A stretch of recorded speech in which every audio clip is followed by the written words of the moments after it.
बिस्मिल्लाहिर्रहमानिर्रहीम। अस्सलाम वालेकुम, this is Aftab Ahmed Nasir ji the student. Next हमारे पास एक छोटा सा टॉपिक है ज्योमेट्रिक सीक्वेंस। यहाँ पर याद रखें जो सीक्वेंस है इसको हम प्रोग्रेशन भी बोलते हैं। ठीक हो गया। तो इससे पहले हमने अरिथमेटिक मीन के बारे में देखा है, तो ये है उससे नेक्स्ट टॉपिक ज्योमेट्रिक सीक्वेंस या progression. Geometric progression geometric progression. अब ज्योमेट्रिक प्रोग्रेशन है इसको हम क्या बोलते हैं, GP. Geometric Riemann progression is a sequence of numbers called term. ये each of which after the first is obtained by multiplying the preceding one by a fixed number called common ratio.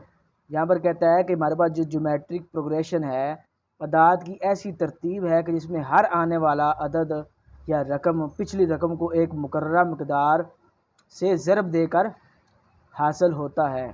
जैसे हम उसमें जो है geometric mean में हम subtract करते थे अगली रकम को पिछली रकम में से, या अगली रकम में से पिछली रकम सब्ट्रैक्ट करते थे। इस तरह यहाँ पर जो हमें एक नया नंबर मिलेगा वो हमारे पास ज़रब देकर हासिल होगा मुकर्ररा मिकदार के। वो इससे क्या मुराद है मैं अगर डिटेल से आपको बताऊँगा जब मैं एग्जाम्पल की तरफ मूव करूँगा। This common ratio is denoted by R. मुश्तरका निस्बत जो है यहाँ पर जो कॉमन रेशियो उसको हम आर से ज़ाहिर करेंगे।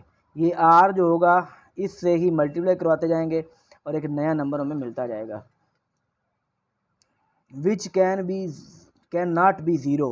यहाँ पर जो आर है वो ज़ीरो नहीं होगा, ये ज़हन में रखें। ठीक हो गया। In any case, her case में। ठीक हो गया। आर कभी भी सिफर नहीं होता। और आर की वैल्यू कैसे आती है, आर को हमने बोला है कॉमन रेशो। अब मैं क्वेश्चन जब करवाऊंगा तो बार बार यही कहूँगा कॉमन रेशो। मैंने आर को कॉमन रेशो ही बोलना है। तो कॉमन रेशो क्या होता है जी, क्वेश्चन के अंदर उसने खुद बताया है कि जो आने वाली टर्म है वो है जी। अब देखें हमारे पास A1 A2 A3 A4 इस तरह का सीन है ना। तो यहाँ पर देखें आने वाली टर्म हमारे पास जो A2 है उसको हम A1 पे डिवाइड करेंगे, फिर हमें आर मिल जाएगा, कॉमन रेशो मिल जाएगी। फिर इसी तरह A3 को A2 पे डिवाइड करेंगे, A4 को A3 पे डिवाइड करेंगे, नेक्स्ट टर्म से डिवाइड करेंगे प्रीवियस टर्म पे। ठीक हो गया। या आने वाला अदद जो है उसको पिछली रकम के साथ उसको डिवाइड करते जाएंगे तो हमें कॉमन रेशो मिलती जाएगी। Let a be the first term. यहाँ पर ए जो होगा उसको ए मतलब जब हम फार्मूले की बात करेंगे तो उसमें हम ए फर्स्ट टर्म को कहेंगे। ठीक है। और आर हमारे पास क्या होगा, बी द कॉमन रेशो। ये कॉमन रेशो होती है in a GP geometric progression के अंदर। Then the second term a r. अब देखिए फर्स्ट टर्म था ए और सेकंड टर्म क्या हुई आर, ए आर। तो ये आर जो है ये कॉमन रेशियो है। जब फर्स्ट टर्म के साथ कॉमन रेशियो आर मल्टीप्लाई होगा तो वो सेकंड टर्म बन जाती है।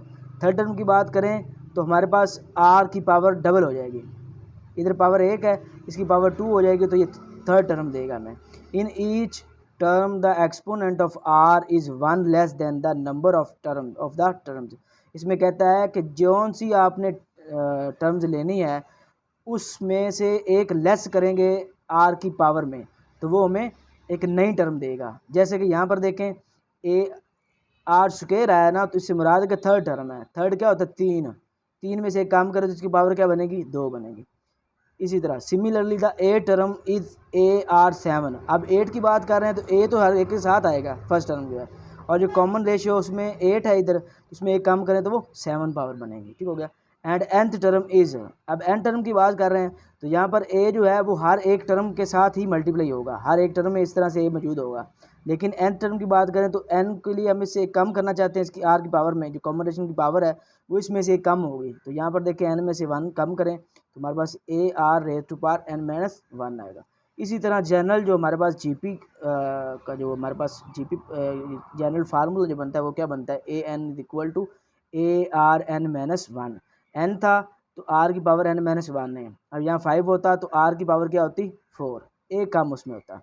तो ये हमारे पास था जी ज्योमेट्रिक सीक्वेंस। तो इसको एग्जांपल देख लेते हैं जी किस तरह से इसको सॉल्व करना है। आगे क्वेश्चन में मज़ीद प्रैक्टिस होगी आपकी।